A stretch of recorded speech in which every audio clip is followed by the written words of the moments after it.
Oke, selamat siang teman-teman. Selamat siang Ibu.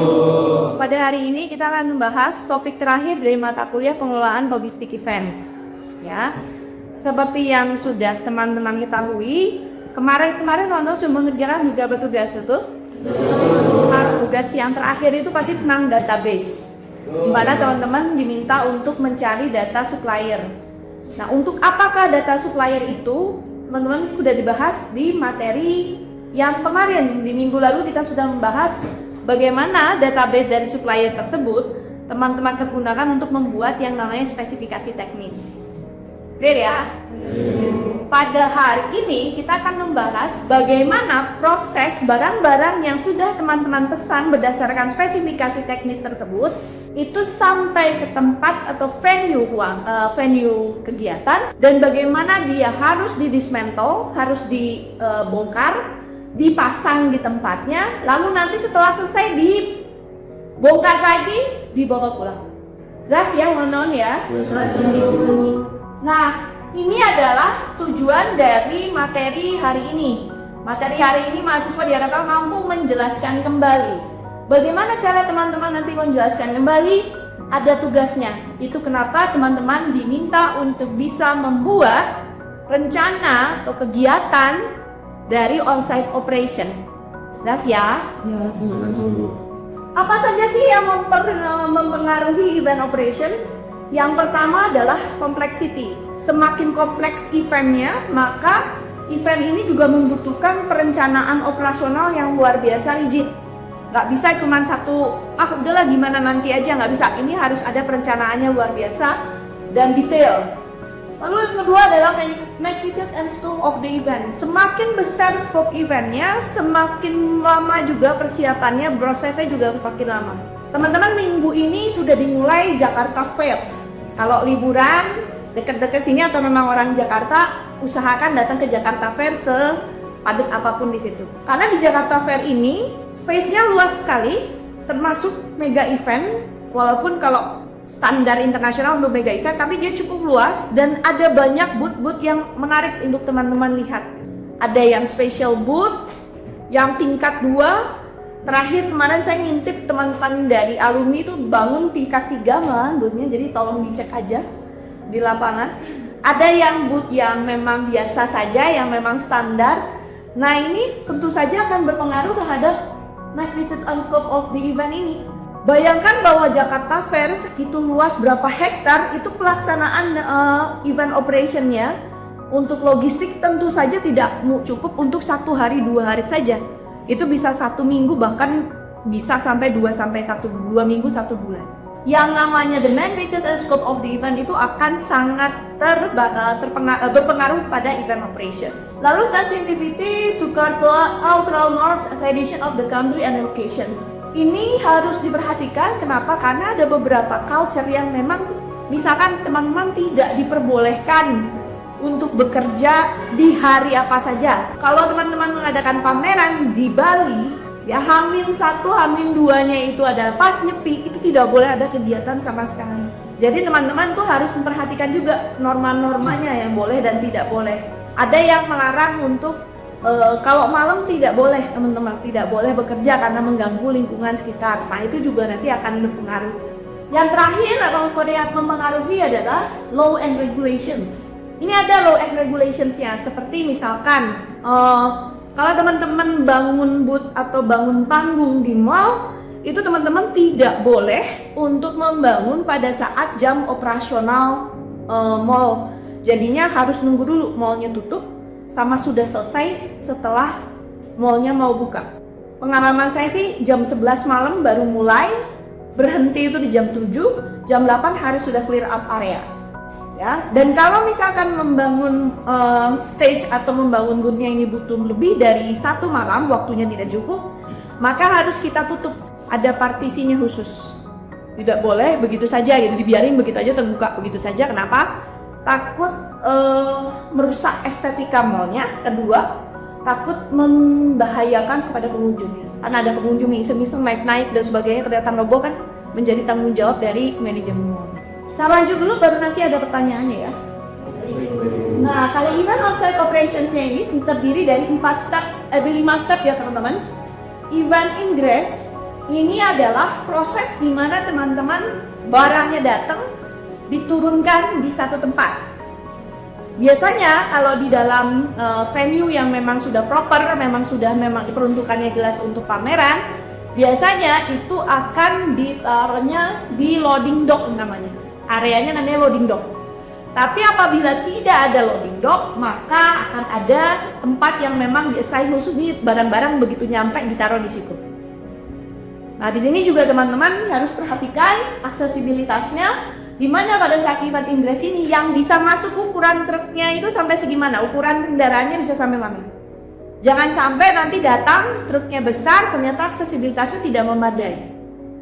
Ya, yang datang truk yang memang pakai tronton gede gitu ternyata nggak bisa masuk. Itu kan berarti harus ada biaya lagi untuk menyewa pick up kecil untuk angkut dari satu titik sampai ke loading dock tersebut. Jadi tolong diperhatikan ya teman-teman, terutama kalau teman-teman mengadakan event di tempat yang memang bukan buat event. Di mana? Di daerah festival. Nah teman-teman cek deh, teman-teman kan juga ngerjain event festival tuh. Di daerahnya bisa nggak untuk langsung bawa barang banyak tuh? Kalau memang nggak bisa ya harus dikasih notifikasi kepada suppliernya. Ini nggak bisa, dia maksimum harus pakai pick up ukuran berapa? Jalannya jelek atau gimana? Jadi harus dikasih tahu. Kasihan misalnya nanti suppliernya nggak mau nganterin, teman-teman sendiri yang nanti akan sulit. Lalu ada yang namanya event setup. Event setup ini gimana proses dari memindahkan dari tadi tempat barang-barang yang diperlukan untuk produksi event diturunkan di loading dock atau di tempat yang memang sudah ditentukan, itu diangkat lalu mulai disusun. Itu yang disebut dengan event setup. Setelah itu ada in-event operation, ini adalah pada saat eventnya. Lalu setelah eventnya selesai ada event breakdown. Event breakdown itu di mana? Itu tadi, dibongkarin dulu, ditaruh di satu tempat. Lalu nanti ada event egress. Egress itu apa? Barang yang memang sudah dibongkar itu dibawa keluar, kembali ke tempat atau gudangnya supplier masing-masing. Sampai sini mengenai rangkaian event onsite operation. Ada pertanyaan atau tidak? Kalau ada di tadi sebelumnya, ada pertanyaan? Faktor yang mempengaruhi? Saya kasih warning ya, hati-hati pada saat teman-teman mengadakan event di tempat yang memang bukan diperuntukannya, memang bukan buat event. Berarti ada banyak hal yang teman-teman harus persiapkan, termasuk juga infrastrukturnya seperti jalan supaya bisa lewat, dan juga listrik, air, dan lain-lain yang dibutuhkan nanti pada saat proses setup. Karena pada saat proses setup itu pasti ada alat-alat yang dibutuhkan dan mungkin membutuhkan listrik. Kalau teman-teman mengadakan eventnya memang di tempat yang memang proper untuk event, contoh convention hall, exhibition hall, atau gedung-gedung yang memang biasa dipergunakan untuk event, itu akan lebih mudah. Hanya saja hati-hati pada saat ini, contoh nih teman-teman, convention hall lantai 2. Nah itu bawa barangnya itu kan setengah mati ya gak sih? Kalau mau gampang sebetulnya ditarik pakai kerekan gitu kan bisa ya. Atau kalau enggak pakai lift. Tapi lift ini kan harus ke hotel dulu. Ingat, dari pintu masuk hotel sampai ke depan lift itu kan ya harus lewatin banyak barang. Nah itu bisa atau tidak? Ada lagi deh yang lucu lagi deh teman-teman. Dom ini luas sih kasih. Pertanyaan saya adalah kalau kita mau mengadakan event pameran mobil di dom bisa atau tidak? Tidak. Kenapa Ben? Karena ya ada kayak masuknya itu ada spekulasi. Ada leveling. Tapi kalau sampai belakang kita terlalu curang mobil itu sama. Oke. Satu. Tapi leveling itu bisa disiasati loh. Kayu. Ada lagi nggak yang bilang nggak bisa? Ada alasan lain nggak? Pintunya nggak bisa masuk teman-teman. Sehingga itu yang perlu diperhatikan pada saat misalkan teman-teman nanti kerjanya di venue. Mau bikin venue-nya buat apa? Buat pameran. Kalau buat pameran venue-nya dibikin besar-besar. Supaya ibaratnya si crane, ada mobil crane yang gede itu bisa masuk untuk ngangkut barang. Oke ya, jelas ya. Lanjut ya, ini tadi kalau ini adalah penjelasan yang tadi saya sampaikan. Teman-teman kalau lupa bisa baca lagi. Nah, ini information needed during ingress dan egress. Ini adalah informasi-informasi yang sangat dibutuhkan pada saat proses untuk dari mulai event ingress sampai dengan event egress. Oke, list inilah teman-teman yang saya minta teman-teman kerjakan. Lalu nanti teman-teman buat dalam bentuk satu buku manual. Hati-hati jangan bingung sama exhibitor manual. Lihat ya, kalau exhibitor manual kan tentang do and don'ts yang ada di dalam satu bootnya ya kak. Nah kalau yang ini adalah manual yang teman-teman harus kerjakan. Untuk apa? Untuk teman-teman yang terlibat dalam proses ini. Tim operation, tim production, dia butuh informasi ini, jadi teman-teman buat dalam satu manual. Kalau di industri biasanya mereka punya satu dokumen yang memang satu map isinya data-data ini semua. Atau kalau memang bisa, kalau udah canggih sekarang mah pakai tab ya, ditaruh di Google Drive atau di tabnya bisa ada semua. Jelas ya. Ini beda ya dengan exhibition manual ya, exhibitor manual sorry. Kalau exhibitor manual memang fokus untuk exhibitornya. Tapi kalau yang ini adalah untuk suppliernya dan termasuk juga orang-orang yang TO yang terlibat di production, di proses produksi. Listnya ini silakan teman-teman lihat. Nanti kalau ada pertanyaan silakan ditanyakan di akhir pertemuan ini. Kalau biasanya sih teman-teman kalau belum mau dikerjain ya biasanya belum ada pertanyaan. Jadi nanti kalau ada pertanyaan silakan untuk simpan di adlink ya, di komen yang untuk dibahas. Nah ini juga ada beberapa informasi yang dibutuhkan selainnya tadi dari ini juga ada yang dibutuhkan teman-teman. Ini yang general, lihat ya teman-teman ya. Ini yang general, jadi semua event pasti butuh informasi ini selain informasi yang tadi. Lalu ada juga yang spesifik, misalkan ini buat entertainment show, kayak konser gitu. Ataupun ada, kalau nggak konser apalagi ya pertunjukan kesenian, termasuk itu dibutuhkan. Terus kalau yang ini yang untuk sports event. Harus ada changing room, locker room. Ini yang ada practice area. Jadi biasanya kan kalau atlet itu butuh pemanasan tuh teman-teman. Nah itu disiapkan gitu untuk tempat untuk pemanasannya. Ada atlet yang mungkin contoh kayak badminton gitu teman-teman ya. Jadi pemanasan pemain badminton itu nggak terlalu ribet. Kenapa? Karena cuma sendiri atau berdua. Jadi di pinggir lapangan juga mereka oke gitu. Kadang-kadang saya juga ngeliat pada saat saya nonton All England, saya ngeliat terus udah gitu mereka pemanasan sendiri di lapangan, di pinggir lapangan. Tapi kalau kita ngomongin sepak bola, basket, volley, mereka butuh yang space yang sendiri. Kalau yang volley sama basket sama sepak bola, mereka juga butuh ada pengenalan lapangan. Jadi mereka kayak mengenali lapangannya, konturnya seperti apa, pencahayaannya gimana. Nah itu biasanya ada waktu khusus yang harus teman-teman pikirkan juga. Itu untuk sports ya.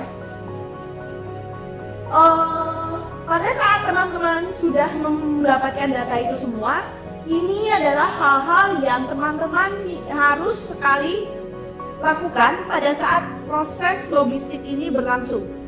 Jadi proses yang tadi, egress dan ingress sampai dengan egress, apa saja sih yang harus teman-teman perhatikan selama proses tersebut berlangsung?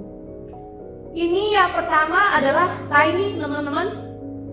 Teman-teman nanti akan bikin setup timingnya, penjadwalan timingnya kapan. Nah, ini timingnya harus pas, jangan sampai terlambat. Kenapa? Contoh misalkan bikin stage, teman-teman jadwalkan setengah jam. Kalau setengah jam ternyata molor, berarti kan nanti akan mengganggu jadwal yang lain.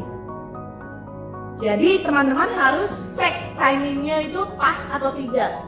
Equipment access are provided by the site. Jadi teman-teman harus cek mana yang memang disiapkan dari tempat venue teman-teman mengadakan event, mana yang teman-teman harus sewa.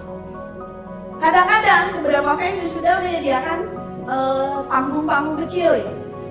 Kalau teman-teman tidak mau menggunakan itu, pastikan ini sudah keluar dulu supaya tidak bercampur antara barang yang dimiliki oleh venue dengan barang yang dimiliki oleh supplier. Jelas ya.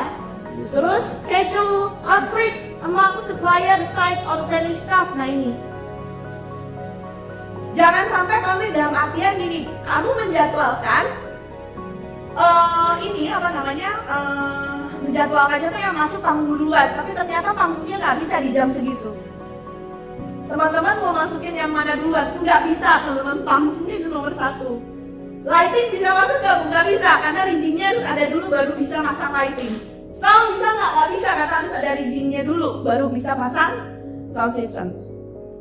Solusinya hanya mundurkan jadwal produksi atau enggak majukan jadwal produksinya.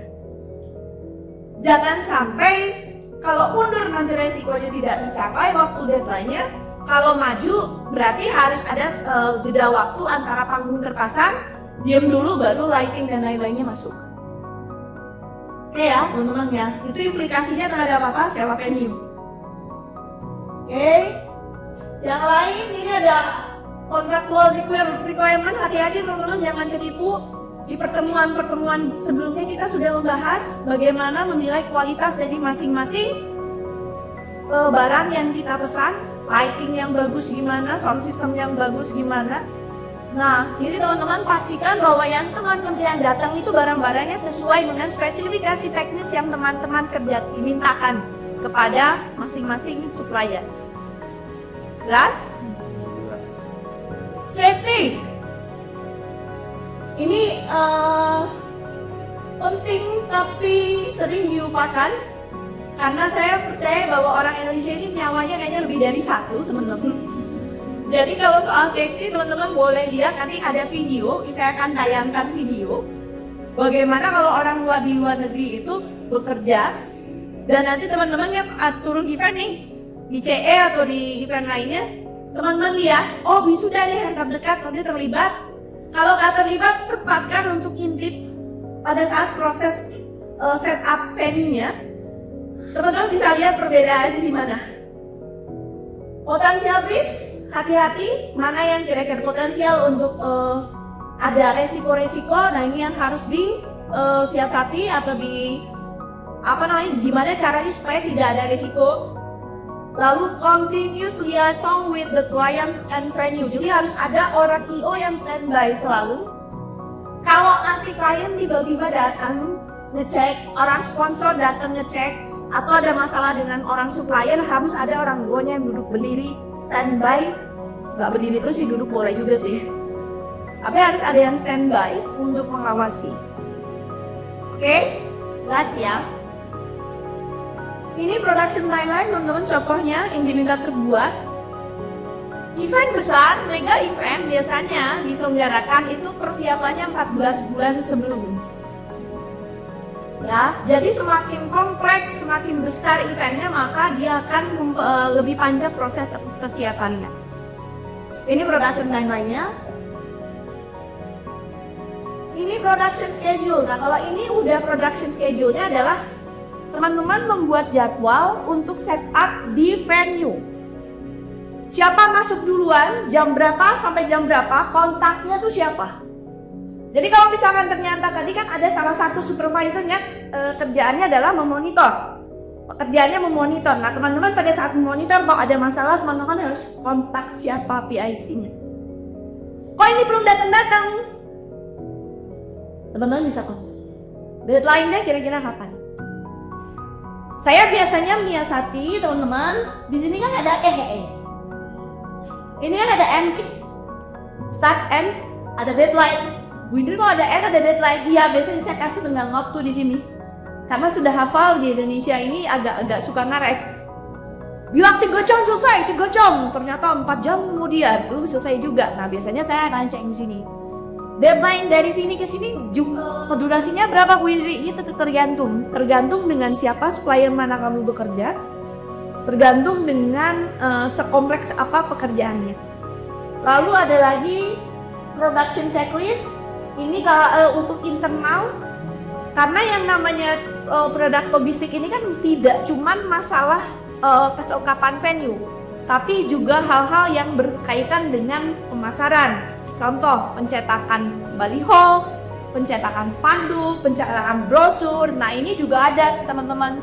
Ini teman-teman punya checklist sendiri. Kapan dia harus sudah mulai diproduksi dan kapan dia harus selesai. Contoh, Tim sponsor harus sudah selesai deal dengan sponsor pada waktu let's say 1 bulan sebelum. Kenapa? Karena logo sponsor harus masuk ke desain baliho dan desain media publikasi lainnya. Sehingga teman-teman harus sudah punya checklistnya. Ini equipment property list teman-teman akan diminta untuk membawa. Ini untuk supplier. Tadi saya sudah sampaikan bahwa teman-teman harus punya yang namanya list barang yang dibawa. Satu, ngecek apakah sesuai dengan yang diberikan di spesifikasi teknis. Yang kedua adalah teman-teman juga harus melihat apakah barangnya itu benar itu atau enggak, supaya enggak jangan-jangan nanti ada barang milik venue yang kebawa atau barang milik supplier yang ketinggalan. Jadi punya listnya, sebaiknya punya listnya. Teman-teman nanti akan mengalami kasus kalau di Indonesia rata-rata mereka nggak punya list seperti ini, tapi teman-teman harus bisa punya sati.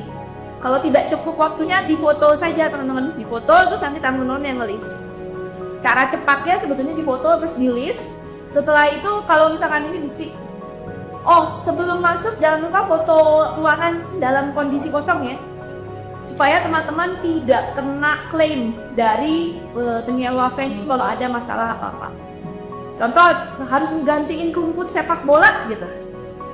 Ya teman-teman foto dulu kondisi sebelumnya memang udah rusak gitu. Jangan sampai teman-teman harus membayar kerusakan yang sebetulnya memang sudah ada sebelumnya. Ini kalau teman-teman mengadakan pameran, biasanya, apalagi kalau pamerannya berhari-hari ya teman-teman ya, barangnya kan nggak mungkin dibawa pulang tiap hari deh. Nah itu masih yang ditinggalkan di boothnya, nah teman-teman harus punya ini. Ini jumlah harinya sesuai dengan jumlah hari pamerannya. Kalau ternyata pamerannya sebulan kayak Pekan Raya Jakarta, nah teman-teman berarti punya ini sebulan dan tiap hari saya udah beli cek.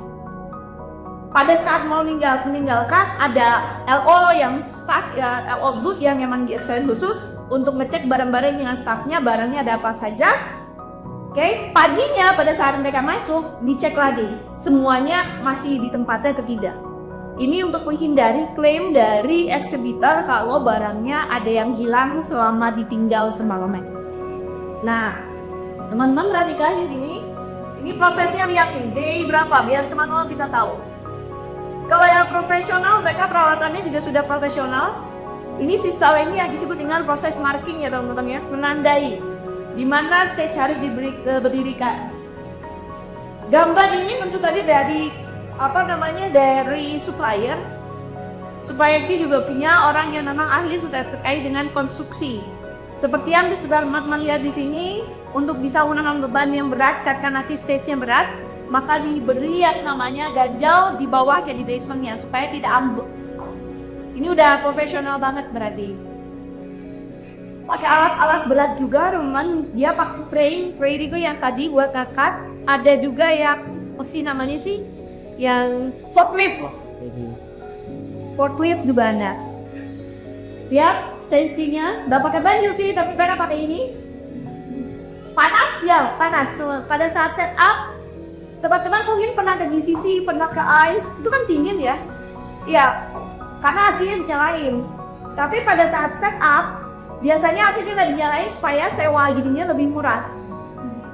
Jadi siap-siap buat ngap sendiri gitu. Berapa hari sih untuk setup? Dari 5 ya. Masuk lampu. Tadi masuk stage dulu, baru masuk lampu, baru masuk sound system. Yang terakhir biasanya kalau ada tanaman atau bunga hidup itu terakhir. 22.30 dia berhenti. Ini uji coba dulu teman-teman. Uji coba FOH-nya, tone of house-nya. Dan ini pasti pekan. Eventnya cuma berapa jam? 5 jam. Persiapan ngebangun stage-nya bisa 5-6 hari. Persiapan eventnya bisa 14 bulan sebelum. Kalau yang menikmatinya hanya 4 jam. Jangan anggap enteng eventnya. Oh kan eventnya cuma sejam aja. Eventnya cuma 30 menit aja. Itu menyebalkan buat orang event untuk ngomong ngedengar kata-kata seperti itu. Karena sekecil apapun event, dia pasti akan membutuhkan persiapan, dan persiapan itu juga membutuhkan waktu supaya bisa maksimal. Ini kalau teman-teman lihat, proses ini adalah proses breakdown, itu biasanya lebih cepat dibanding pas build up-nya ya. Pasti lebih cepat. Itu udah satu penelitian pasti akan lebih cepat. Bisa dilihat di sini loh. Di breakdown seperti ini. Nanti begitu udah kita apa di sini, diangkat keluar itu adalah proses egress. Ini proses breakdown. Ini masuk keluar proses egress. Oke, beres. Dibuka nih setelahnya ini faktif ya teman-teman ya, diri ya. Jangan. Ini ada proses untuk nanam lagi ke rumputnya nih, kemas. Jadi kalau di luar negeri rumputnya itu pasti harus diganti. Jadi biaya sewa itu harus sudah termasuk di penggantian rumput. Hanya selang berapa hari, kemudian di besoknya kalau nggak salah. Oh enggak, 2 hari udah langsung dipakai buat lomba. Jelas. Oke, sampai di sini. Kalau ada debatnya dia, Beb. Itu waktu Nggak boleh lebih lama dari perkiraan. Jadi kalau saya selalu begini, kalau menurut suppliernya ngomong 1 hari cukup, saya pasti sewanya 1,5 hari. Saya bikin jadwal, masalahnya kalau sama orang Indonesia kan kita tahu sendiri ya. Itu salah satunya kenapa ada norms, culture yang harus diperhatikan. Nah ini salah satunya. Jadi mau tidak mau harus selesai di situ. Itu kenapa teman-teman di tugas-tugas ini saya membiasakan harus ada deadline. Karena teman-teman ini adalah sikap yang harus teman-teman, attitude yang harus teman-teman bangun, bahwa teman-teman adalah orang-orang yang tepat waktu. We are dealing with event. Karakteristik event adalah tidak bisa diulang kembali. Maka mau tidak mau kita harus tepat waktu supaya tidak terlambat, dan kalau terlambat produksiannya bisa basi atau diamuk masa. Jadi gimana caranya supaya tidak terlambat? Itu tadi, solusinya salah satunya adalah saya selalu janjiannya setengah jam sebelumnya. Jadi saya ngomong, kalau misalkan saya mau mintanya jam 8, saya mintanya jam 7. Ngomongnya jam 7. Itu salah satu siasat sih teman-teman. Kalau di luar negeri mereka cenderung untuk tak ya jam 7 ya jam 7 gitu. Nah kalau di Indonesia sayangnya budayanya masih seperti itu teman-teman. Belum lagi kalau misalkan ada supplier yang kejar spawnan. Habis dari event city terus tiba-tiba mau ke event kita yang di sono belum beres, belum bisa masuk. Itu udah sering banget terjadi sama kami. Sehingga biasanya kami punya selang waktu dan kita cek benar-benar akan tuh sebelum event ini barangnya dipakai di event mana. Kita cek sampai ke event yang di sononya. Kita kirim orang buat nge-event yang sebelumnya. Supaya bisa memantau dari sana beres jamnya. Sampai segitunya teman-teman, jadi jangan main-main. Terima kasih pertanyaannya. Kita pending dulu. Nanti kalau ada pertanyaan yang lain silahkan ditanyakan di ending. Tugasnya jangan lupa dikerjakan, dikumpulkan di ending. Apabila ada tanggal yang makin mengulurkan teman, tolong saya lebih ya. Baik, terima kasih. Selamat siang.